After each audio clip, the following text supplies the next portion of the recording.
Fixing our throwaway fashion culture will take far more than a one-penny tax. Clothing in Britain is increasingly characterized by a high-volume, low-value approach to business.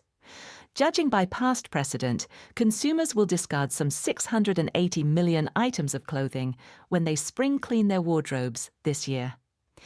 Replacements are cheap. Dresses can be bought for as little as £5 from online retailers.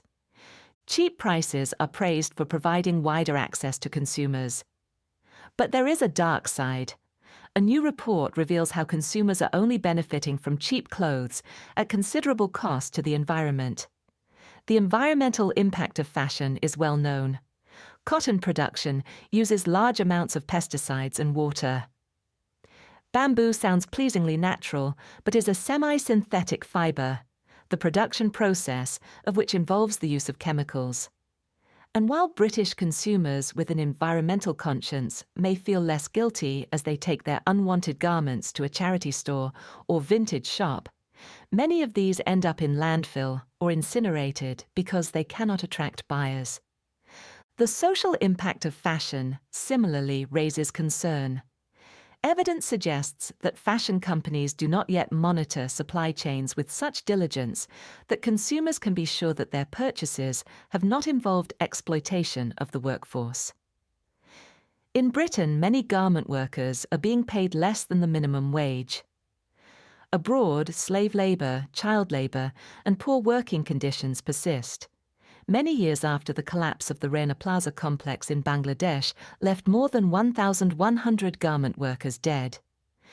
In recent years, the Waste and Resources Action Programme, known as DARAP, has warned government and industry of the environmental impact of a throwaway culture, producing guidelines for designers and companies wanting to produce longer-lasting clothing.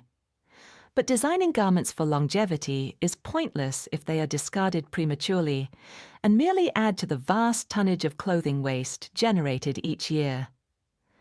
In a sustainable fashion culture, fewer garments would be produced, and when no longer wearable, the materials would either be reused through upcycling, where unwanted clothes are redesigned into new items, or recycled.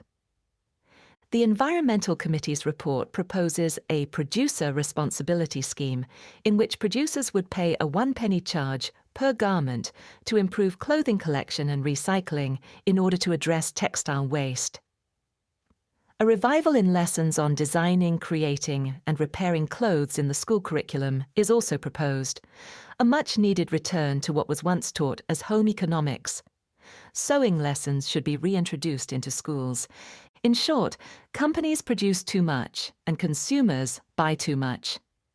Thus, the fashion industry produces more garments than retailers are able to sell, while the second-hand market is unbalanced, with supply far exceeding demand. Meanwhile, wardrobes in Britain hold a vast surplus stock of garments, much of it unworn because we lack repair and alteration skills. The recent report contains many welcome proposals, but we need to go further. In Britain, we consumed more than 1.13 million tonnes of clothing in 2016, a significant increase compared with 2012. A target to halve this by 2030 would be an appropriate goal to focus people's minds.